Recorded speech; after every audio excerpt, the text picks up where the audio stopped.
Assalamu alaikum. Continuing with the series of data structures, today we are going to cover second part of chapter number 4.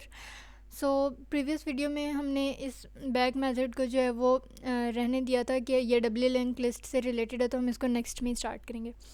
तो let's start this topic and before this if you are new to my channel then don't forget to subscribe.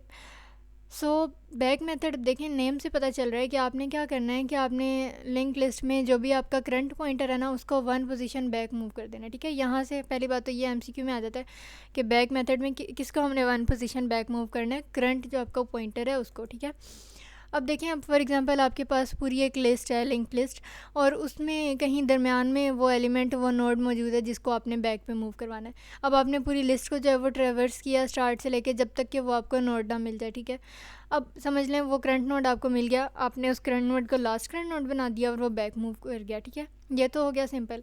लेकिन अब यहाँ पे ये question बनता है कि what if कि अगर हमने लास्ट करंट नोड को ही बैक पे मूव करवाना है, तो उसके लिए क्या होगा कि लास्ट करंट नोड का आपको एड्रेस किसी तरह पता होना चाहिए, वो नोड आपको पता होना चाहिए जो लास्ट करंट नोड का एड्रेस स्टोर जिसने किया हुआ है.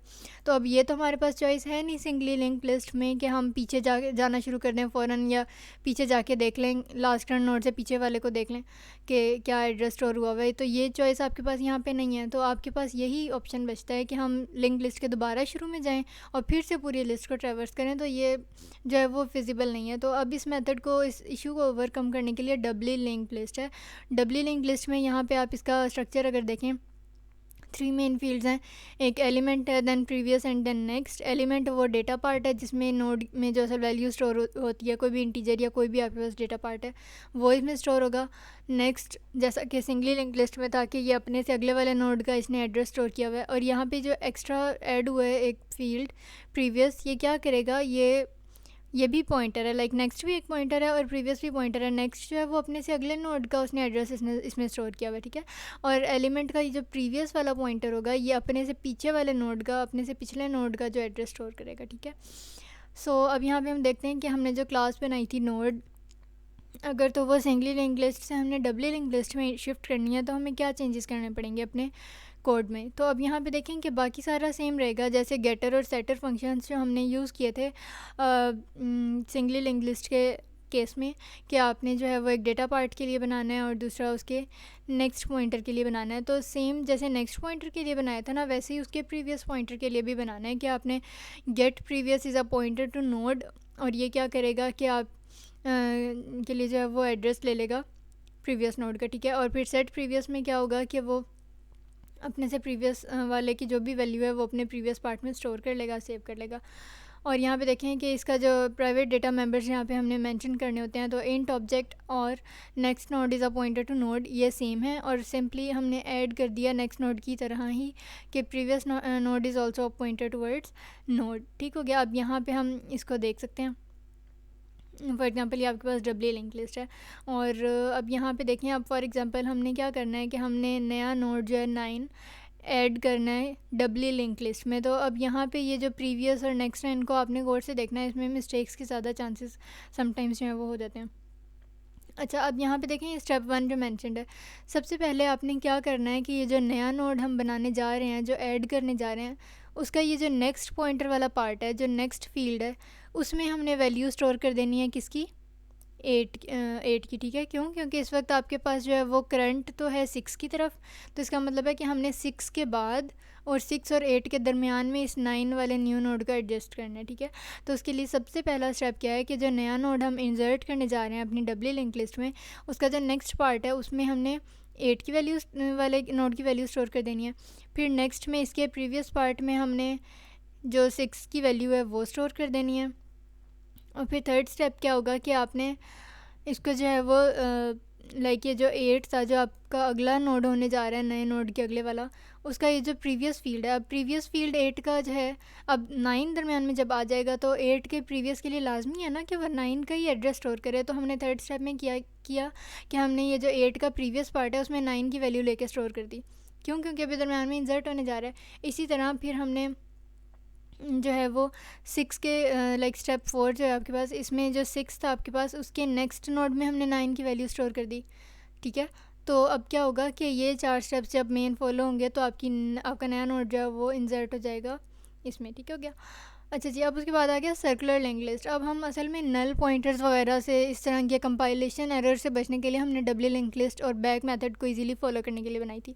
अब अगर हम डब्ल्यू लिंक लिस्ट की बात करें तो ये जो लिंक लिस्ट है, फॉर एग्जांपल ये वाला जो आखिरी नोड था, इसका नेक्स्ट पार्ट जो है ये नल की तरफ पॉइंट आउट कर रहा है। इसी तरह जो फर्स्ट नोड था, इसका जो प्रीवियस पॉइंटर है ये नल की तरफ पॉइंट आउट कर रहा है। तो इन दोनों नल्स से, इन दोनों कंपाइलेशन एरर से बचने के लिए सर्कुलरली लिंक लिस्ट है। इसमें क्या करते हैं कि जो आपका लास्ट पार्ट होता है ना, लाइक जो लास्ट नोड होता है, उसके नेक्स्ट पार्ट को हम ज्वाइन कर देते हैं किससे, फर्स्ट के लाइक जो फर्स्ट नोड है उससे। तो जिससे क्या होता है कि नल पॉइंटर्स का इशू जो है वो ख़त्म हो जाता है।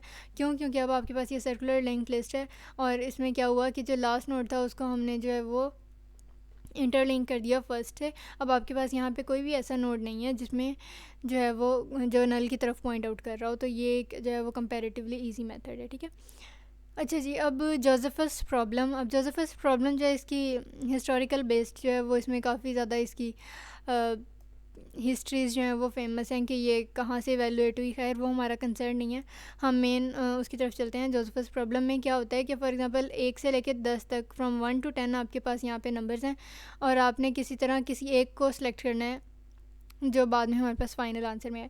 अब जोसेफस प्रॉब्लम में क्या करना होता है कि आपने 1 से, या जहाँ पे भी आपका पॉइंटर स्टार्ट पे पॉइंट आउट कर रहा है, वहाँ से आपने 3 तक काउंट करना है और फिर उससे 3 से अगला जो नंबर आएगा ना, जैसे यहाँ पे 4 आ रहा है, उसको स्किप कर देना है, टर्मिनेट कर देना है, एलिमिनेट करना है। तो 1 2 3, अगला कौन सा था 4, इसको एलिमिनेट कर दिया। इसी तरह फिर 5 6 7, अगला कौन सा था 8, इसको एलिमिनेट कर दिया। फिर 9 10 1, अगला कौन सा था 2 को एलिमिनेट कर दिया।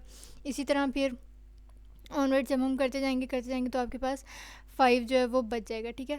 अब यहाँ पे अगर इसके मेन कोड की हम बात करें तो सी लिस्ट जो है ये सर्कुलर लिंक लिस्ट के लिए एक्सटेंशन आपकी हेडर फाइल में ऐड हुई है, ठीक है। यहाँ पे इसका ऑब्जेक्ट क्रिएट किया, इंट आई इंटीजर है, उसके अलावा n इज़ इक्वल टू 10 आपके पास टोटल जितने जो हैं वो डेटा मेंबर्स होंगे, m इज़ इक्वल टू 3 जहाँ तक आपने उसको रीड करना है और अगला जो है वो रिमूव करना है। अब यहाँ पे फॉर लूप लगाया और int I is equal to 1, I is less than और इक्वल टू n। अब यहाँ पे क्या है कि आपके पास टोटल जितना, फॉर एग्जांपल लाइक 10 की जगह, अब ये तो जोसेफस प्रॉब्लम में 10 है ना, अब आपका रियल लाइफ प्रोग्राम में अगर थाउजेंड्स या किसी भी अमाउंट में जो है वो नंबर हो सकते हैं, तो n यहाँ पे बेसिकली वो है। और आखिरी फॉर लूप में कंडीशन होती है कि आपने लाइक इंक्रीमेंट करना है, ठीक है।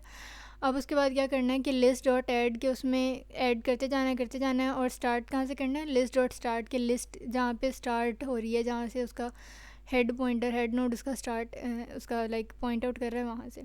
अच्छा, अब वाइल लूप की अगर हम बात करें तो जब तक लिस्ट की जो लेंथ है वो दैट इज़ ग्रेटर दैन 1, मतलब ख़त्म नहीं हो जाती जब तक लिंक लिस्ट, तो उसमें आपने क्या करना है, फॉर लूप लगाया है। अब देखें आई इज़ लेस देन और इक्वल टू एम। अब ये लूप जो है वो आई इज़ लेस देन और इक्वल टू एम मतलब 3 टाइम्स तक चलेगा। और जब चल जाएगा तो फिर उसके बाद क्या होगा कि लिस्ट डॉट नेक्स्ट के फिर वो अगला पॉइंट, अगला जो उसका इंटीजर है वो उठाएगी।